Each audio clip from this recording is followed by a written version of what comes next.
My name is Ashraf Badros. I'm professor of medicine and director of the multiple myeloma service at University of Maryland, Greenbaum Comprehensive Cancer Center. I will share with you today the presentation we had in the International Myeloma Society about the AURIGA trial. AURIGA was the first trial to directly compare the addition of daratumumab to lenalidomide versus lenalidomide alone, which is the standard of care for maintenance after transplant. We reported the primary results of the study. The patients enrolled were newly diagnosed. All of them had induction treatment for at least 4 cycles, followed by transplant. Within 6 months of the transplant date, they were randomized on our trial. To be eligible for the trial, the patient had to achieve a very good partial response or better, had MRD positive signal, meaning there are some residual myeloma cells, and more importantly, have not received daratumumab or isatuximab, which is a monoclonal antibody against CD38 during induction or after the transplant. The patient were randomized 1-to-1, meaning 1 on each arm, and they received treatment with lenalidomide initially at 10 milligrams, increased to 15 if well tolerated.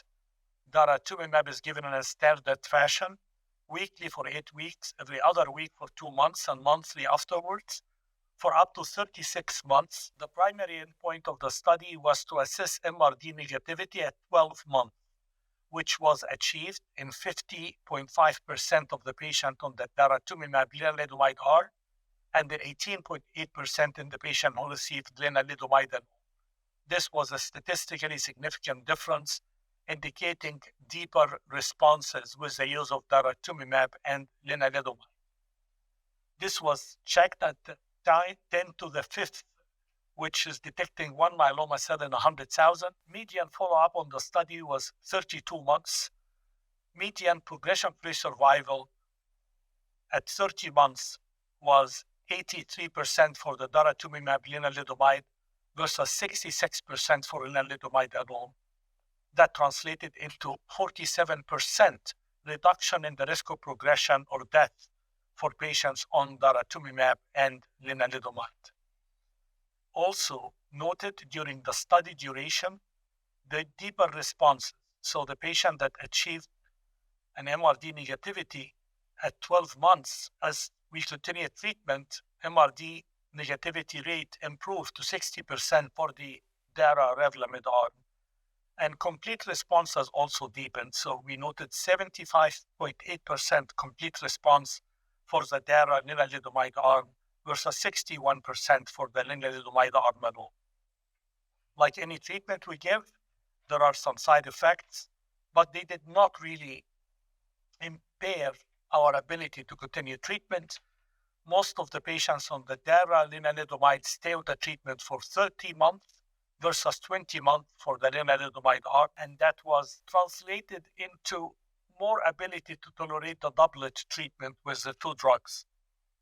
The most common side effects were infection and some cytopenia, meaning decrease in the counts, mostly neutrophils. However, some patients in the Dara and lenalidomide arm discontinued treatment at 13%, which is slightly higher than lenalidomide arm alone at 8%. We believe that staying longer on the treatment will lead to more time to report side effects and to discontinue treatment. So we believe that the side effects are more balanced if we count the time frame of the duration of therapy for each arm. There was no new safety signal noted on this treatment. Most of the side effects have been seen before in the multiple trials. Our trial shows that the addition of daratumumab to lenalidomide achieved higher MRD negativity rate at 10 to the 5th at 12 months, led to deeper responses with complete response rates, and improved progression-free survival after transplant with no new safety concerns. And really the results support adding daratumumab to lenalidomide, not only during induction treatment, which is now standard of care using daratumumab with Velcade, Revlimid, and Dex, but also to lenalidomide during maintenance.